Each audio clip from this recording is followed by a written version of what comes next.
All right, there's a lot of kings that we are going to look at today. Last few class periods, we've been dealing with the great prophets, Elijah and Elisha. Elijah was really the standard of the prophets. We see the New Testament prophets, John the Baptist being likened to Elijah. We see even Jesus Christ. People question whether he might be a return of Elijah. And the Bible does say that someday Elijah will return. Okay, in the book of Revelation, I believe.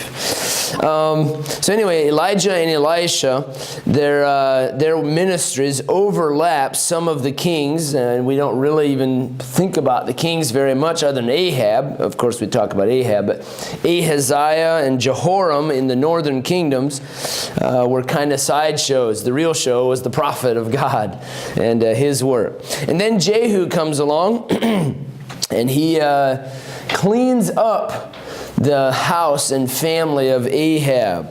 And so we saw that he killed Jehoram of the southern kingdom when he was coming to visit his in-laws. I'm glad our trips to the in-laws don't go this bad. And then Ahaziah of Judah, Jehoram of the northern kingdom was killed. Ahaziah of the southern kingdom is also killed. And Jezebel then is put to death. When they threw her down, as the Bible tells us. Ahab's sons, 70 of them are killed. Relatives of Ahaziah from the southern kingdom, his relatives who came along and just happened to again be at the wrong place at the wrong time, they were put to death. By the way, I say it put in the wrong place. They deserved what they had coming because they were Baal worshipers. They were following in the steps of their in-laws and their relatives. And so even though they're from the southern kingdom, they were evil kings and evil families, and they deserved what they had coming. That's not very politically correct to say that today, is it? But it's certainly true. It's biblical. And then the men of Samaria, there were a bunch of Baal worshipers.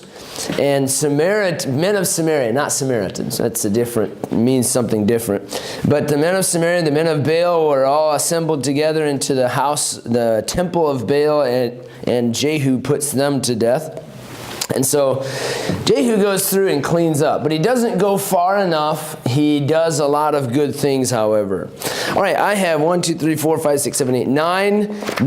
kings to the end of the northern kingdom. Most of these are insignificant. So I will point out to you the ones that you need to know something about.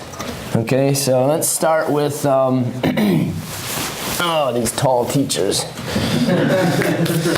Goodness, can't reach up that high. Let's start with Jehoahaz. I'll give you the names. We'll go quickly through most of these. Jehoahaz. He's a son of Jehu. Jehu had 4 kings in his family line. He's the first 4 after him, I should say. 4 after Jehu. And I think primarily it's because he didn't go far enough. He didn't remove the temple, the false golden calf worship. Because of that, the high places, because of that, his family didn't last real long. They still lasted about 70 years or so. But Jehoahaz reigned for 17 years. And during his reign, the Syrians, or also you'll see in a lot of books, the Aramaeans, that's the Syrians, they began their oppression over Israel. And we see them putting a lot of pressure on for many years up until the time that the northern kingdom is taken out. But Jehoahaz. Next, Joash. Joash, also known as Joash. So I'll just call him Joash. He reigned for about 16 years. 2 Kings chapter 13. He fought against the southern kingdom. He was an evil king, the Bible tells us. He's the one that Elisha told him, and by the way, here again we see the prophet of God working with a king Elisha was dealing with Joash and said, look, God wants to punish the Syrians, Ben-Hadad of Damascus. And so take those arrows and smite them against the ground. And he only smote 3 times. And he stopped. And Elisha said, well, you were supposed to keep going, and the more times you hit the ground, the more complete is the destruction of the Syrians. See, even though Joash was an evil king, God was using in His sovereignty, in His providence, God was using the northern kingdom to punish the wicked Syrians. And then He uses the wicked Assyrians to punish the northern kingdom. And then He uses the Babylonians to punish the Assyrians. Who does He use to punish the Babylonians? The Medes and the Persians. See, God doesn't just overlook when nations are evil. And by the way, that just tells me the more Christians we can get in America, I believe God will spare His wrath. You see that concept found often in the Scriptures.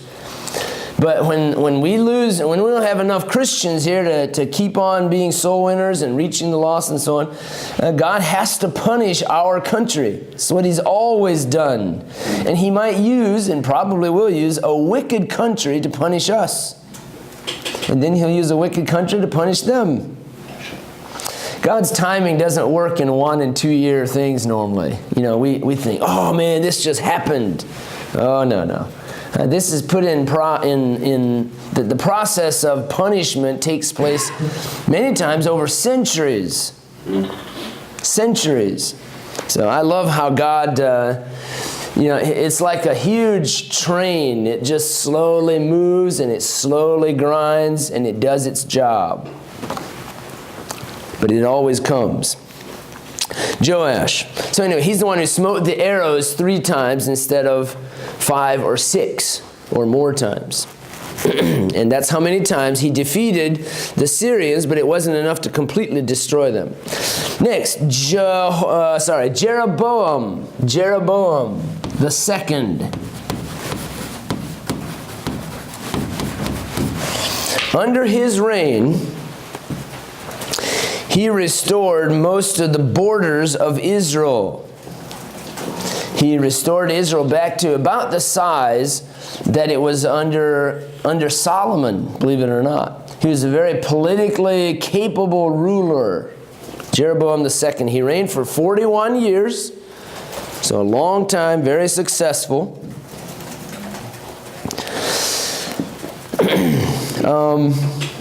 God was being merciful to the northern kingdom of Israel. He was very merciful to them. He gave them the opportunity to, even though they were wicked, Jeroboam was looked at, God reckoned his reign as an evil reign. It's during his reign also that the prophet Jonah would have gone to Nineveh.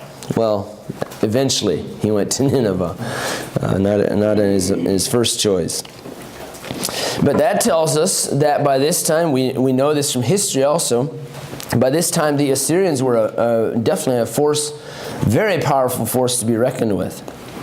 They hadn't come to attack Israel yet. They hadn't come to attack Egypt, but they were on the move already, and they were powerful.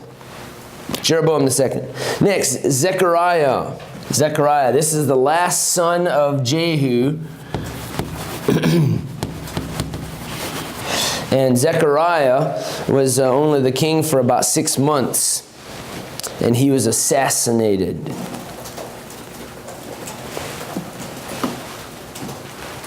Okay, so for 6 months he's assassinated. The next guy, this would be another family now, so a different family than Jehu. He's assassinated by a man named Shalom, who he in turn then, it's hard for me to almost call him a king even. He only reigned for a month. And then he was assassinated by another real friendly, nice guy named Menahem. Menahem, 2 Kings 15. This is the 7th dynasty, 7th family in the northern kingdom. This is in contrast to the one family in the southern kingdom, David. Still the line of David all the way through. But Menahem, by his reign, the Assyrians began to attack Israel, and they actually came to attack Israel. This would have been about 750 BC. According to history, we know that it's about less than 30 years, and Samaria will have fallen to the Assyrians. So we're in the last 30 years. Of course, they don't know that at that point. But when he begins to reign, the Assyrians come and they say, we are going to destroy Samaria. And Menahem gave them tribute to keep them from destroying his city. And he gave them lots of tribute. Tiglath-Pileser was the Assyrian general that he paid off to leave them alone. Of course, when you do that, what are you saying? When you can pay somebody off.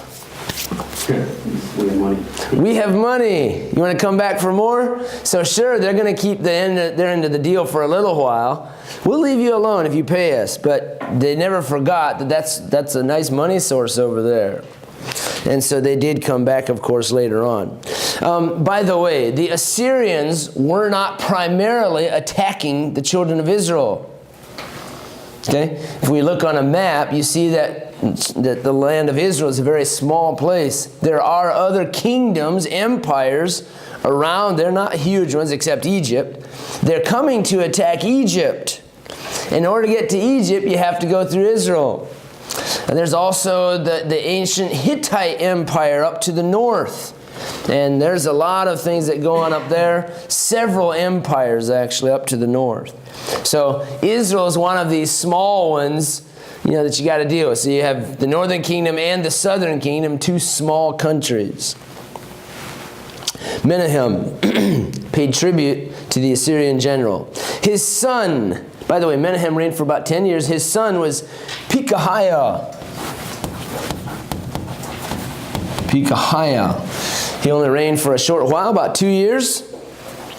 And then he was assassinated. Real fun, huh? So what do we have? 4 of the last 5.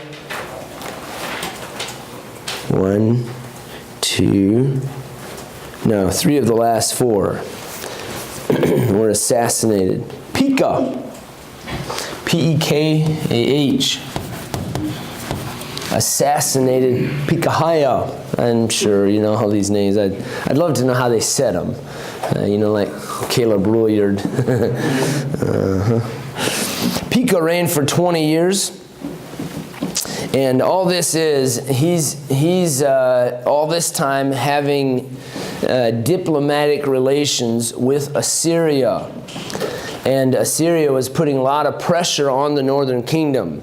Of course, they were putting pressure on the southern kingdom as well. There's mentions in the southern kingdom history of their interactions with the Assyrians as well. Now, they responded differently. They actually prayed to God and asked for help. In the northern kingdom, they didn't do that. But Pekah, he reigned for about 20 years. And the reason his reign ended was not because he was assassinated, but because he didn't pay the tribute to Assyria. And Assyria made some invasions into the land and carried him and a lot of captives off to Assyria. Tiglath-Pileser, the general, carried a number of captives off to Assyria, and Pekah was, of course, in that group. So the next and the last king is simply a puppet king that the Assyrians put into place to rule this little area for them. His name, Hoshea. Whoops, I'm giving the name that it's very similar to. It's the same name as Joshua. By the way, the name Joshua in the Hebrew is lots of names that we have in the English. So it's Joshua, it's Hosea, it's Hoshea. There are others. I think even Jesus is very similar to Joshua. the name Jesus. Hoshea reigns for 9 years. And he decided that he didn't want to pay the tribute.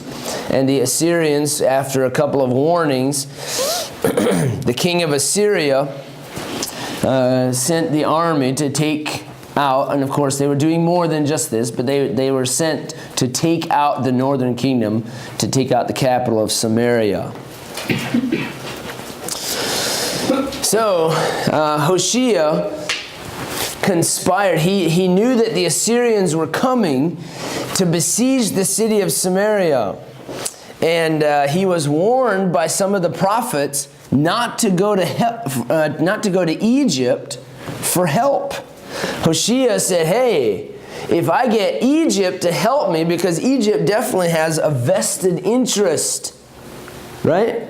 What is the nation of the northern kingdom to Egypt? It's a buffer zone. If they can help me keep out the Assyrians, then they're giving themselves protection as well. So Hoshea here, he went to Egypt for help. Does anybody remember any warnings about this?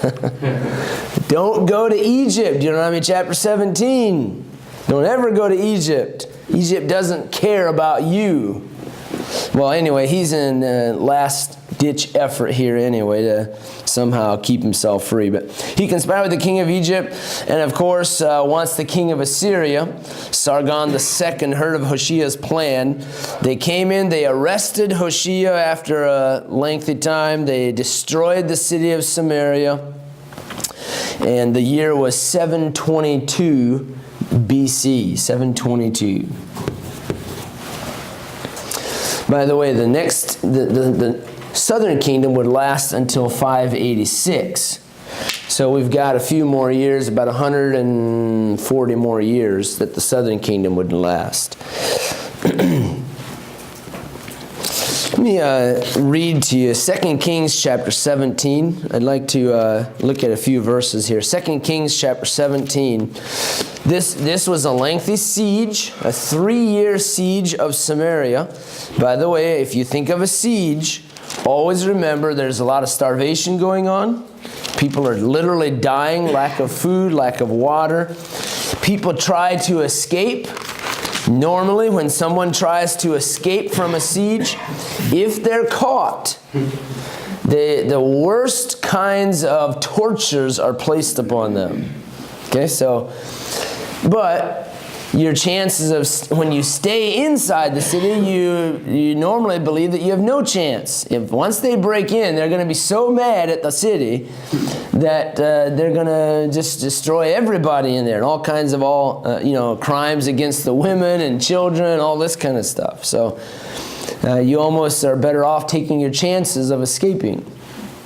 But 2 Kings chapter 17, verse number 8.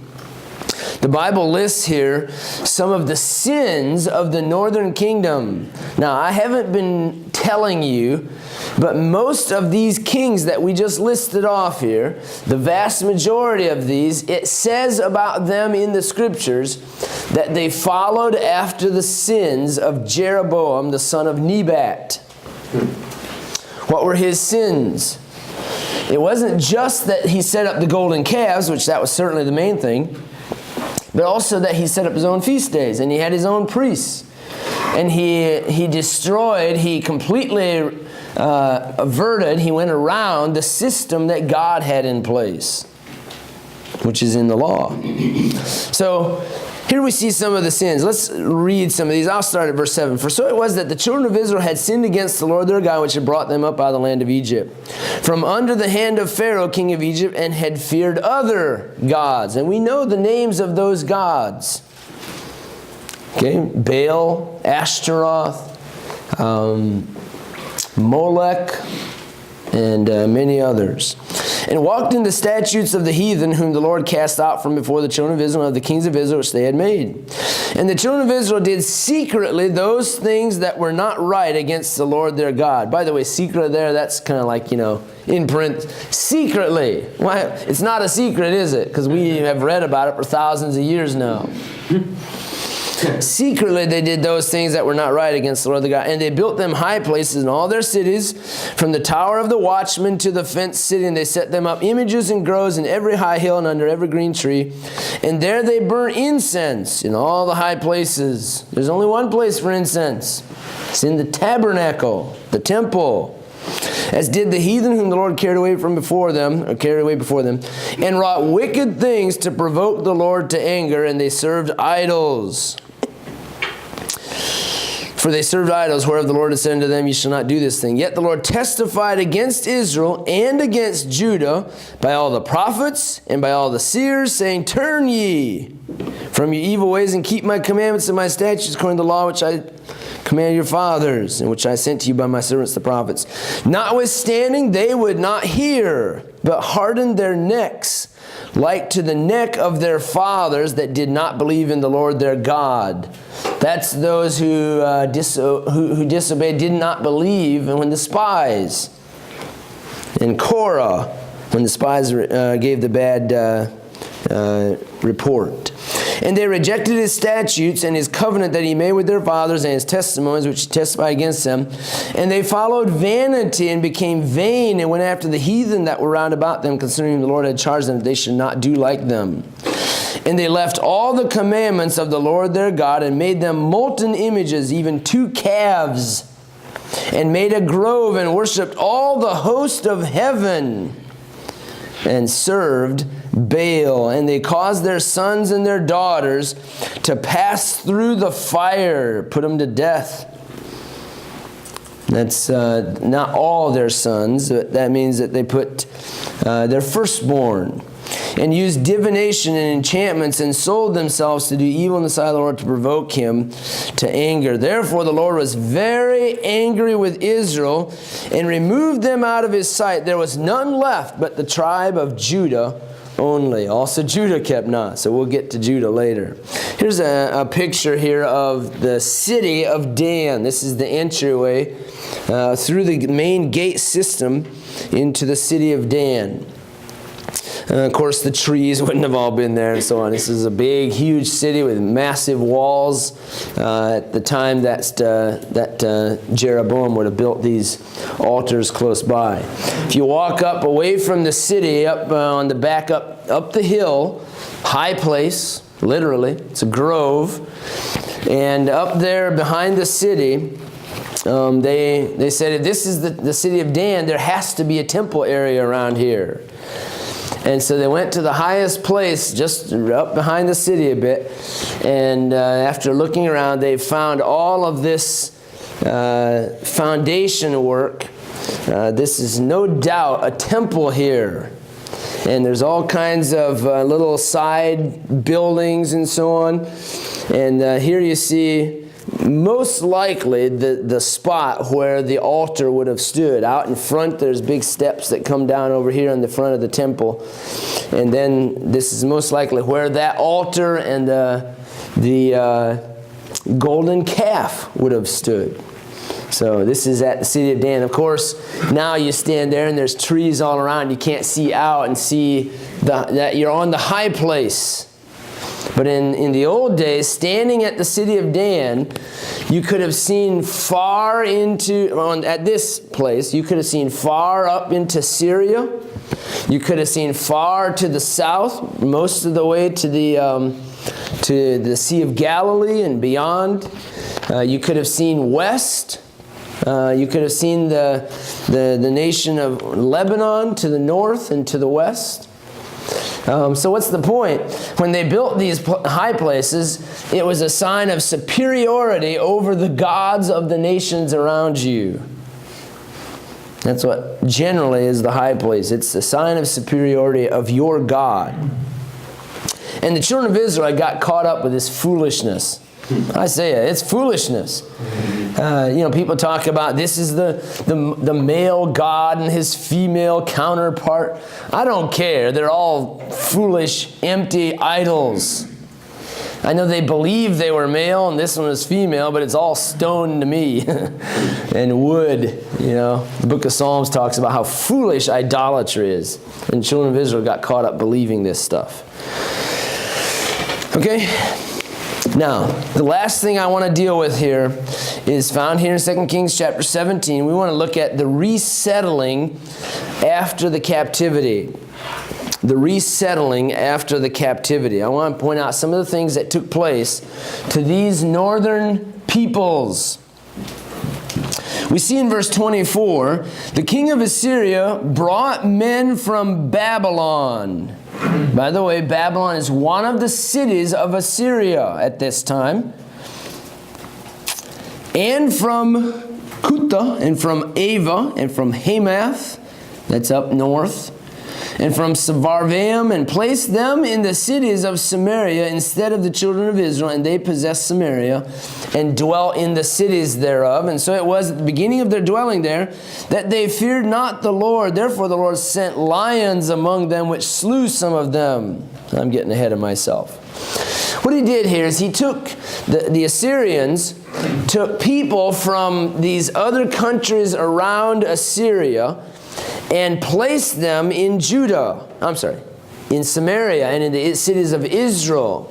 So basically what they did is they conquered this area, they conquered this area, all these different areas they conquered, and then jumbled them all up. Okay? They put people from Babylon in Israel, people from Israel in Babylon, people from Israel in these other cities. They mixed them all up. So what happens then? You lose your identity. Okay? You dilute. They diluted the Jewish population. And they didn't fill it with Assyrians. They didn't root up their own Assyrian people and say, you have to go live in the land of Israel. They took slaves from all these places and said, you can live in this place over here. And so they're all spread out. By the way, that's a common practice among the devils. That's one of his ways of doing things. You dilute what's good and what's right. You don't have to attack it full head on. You just dilute it, and over time, there's no strength left to resist.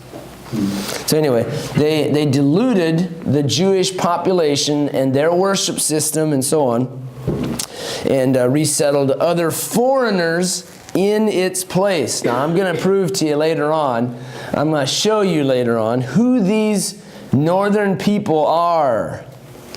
By the way, people talk about Samaritans being half Jewish or half breeds. I really don't know that there's even that. The Bible calls them in the New Testament. Oh boy, I'm getting ahead of myself here. Do a study sometime on the Samaritans. Okay, I have a section. We'll spend a day next semester on who the Samaritans are. Okay, so these foreign nations were resettled in Samaria and the surrounding cities. Because these foreigners didn't know how to worship the Lord properly, some lions came in and killed some of them. Now, it's interesting here, God's being merciful to the Jews who still were left in the nation of Israel, and allowed one of the Jewish priests who had been deported to come back and teach the people how to worship. Now I say God being merciful. It was a perverted system anyway. I think probably more than anything, it was the Assyrians recognizing that they're experiencing all this trouble, and they assumed that, oh, the God of the land is angry because his people can't worship in the way that they're used to worshiping. It's superstition, also known as stupid-stition, right? People combined the worship of the Lord with the worship of false gods, and it became a very mixed religion. You ladies, when you're doing baking, you have to follow the recipe. Now, I know there's a couple of substitutes that you can make for things, right? I've heard that anyway. I don't know what it is, but I remember my wife saying something about eggs. What can you replace eggs with? Sorry? Oil? Okay. I'm not going to dispute with you because I have no idea. But, so I don't remember my wife. I can't remember what my wife said. But anyway, so I know there's a few substitutes. But if you go try mixing the ingredients, the wrong things in there, your result's going to be very, very different.